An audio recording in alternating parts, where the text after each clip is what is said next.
Halo semuanya, perkenalkan, nama aku Aigidya Ritma Sayuniken dari Program Studi Bimbingan dan Konseling Fakultas Keguruan dan Ilmu Pendidikan Universitas Lampung. Di sini aku akan kasih tahu kalian mengenai persiapan tes intelijensi, minat, dan bakat.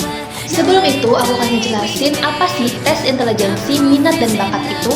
Jadi, tes intelijensi, minat, dan bakat merupakan alat penting yang digunakan untuk mengukur kemampuan kognitif, minat akademik, dan potensi seseorang dalam bidang tertentu. Tes ini membantu kalian memahami kelebihan dan kekurangan kalian, serta memberikan petunjuk dalam memilih jurusan atau karir di masa depan. Agar kalian dapat mengikuti tes ini dengan baik, berikut adalah langkah-langkah persiapan yang harus kalian lakukan. Persiapan yang pertama adalah persiapan mental. Kalian harus tetap tenang dan percaya diri. Mental yang tenang dan percaya diri akan membantu kalian fokus saat menghadapi tes. Yang kedua adalah berpikir positif.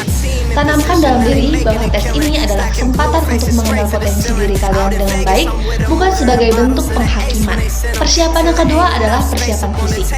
Kalian harus tidur yang cukup. Pastikan tidur yang cukup sebelum hari tes agar tubuh dan otak berada dalam kondisi optimal. Yang kedua adalah makan makanan yang sehat. Konsumsi makanan bergizi yang dapat meningkatkan konsentrasi dan energi seperti sayuran, buah-buahan, dan protein. Yang ketiga adalah olahraga ringan. Lakukan olahraga ringan untuk menjaga aliran darah yang baik ke otak dan mengurangi stres. Persiapan yang ketiga adalah persiapan kognitif.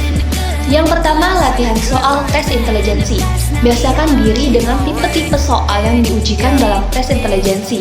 Latihan ini akan membantu memahami pola soal dan meningkatkan kemampuan analisis. Yang kedua adalah mengeksplorasi minat dan bakat. Coba kalian eksplorisasi minat dan bakat melalui berbagai aktivitas atau hobi kalian. Hal ini akan membantu menjawab bagian tes minat dan bakat dengan lebih mudah. Kemudian persiapan yang terakhir adalah mengatur waktu dan strategi. Yang pertama adalah manajemen waktu. Biasakan diri kalian mengerjakan soal dengan batasan waktu. Ini akan melatih kecepatan berpikir dan membuat kalian tidak panik saat waktu hampir habis. Dan yang kedua adalah strategi menghadapi soal. Mulailah dengan mengerjakan soal yang menurut kalian mudah untuk membangun kepercayaan diri. Kemudian lanjut ke soal yang lebih sulit. Demikian langkah-langkah persiapan tes intelijensi, minat, dan bakat yang bisa aku sampaikan.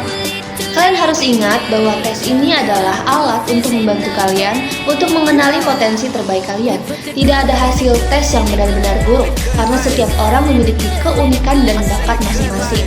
Jadikan tes ini sebagai tantangan pribadi. Lihat tes ini sebagai tantangan yang perlu kamu hadapi untuk mengetahui sejauh mana kemampuan kalian, bukan sebagai hal yang harus ditakuti. Ingat, gagal adalah bagian dari proses. Jangan takut jika hasilnya nanti tidak sesuai harapan. Setiap kegagalan adalah bagian dari proses pembelajaran dan merupakan langkah menuju kesuksesan. Semangat dan lakukan yang terbaik. Terima kasih.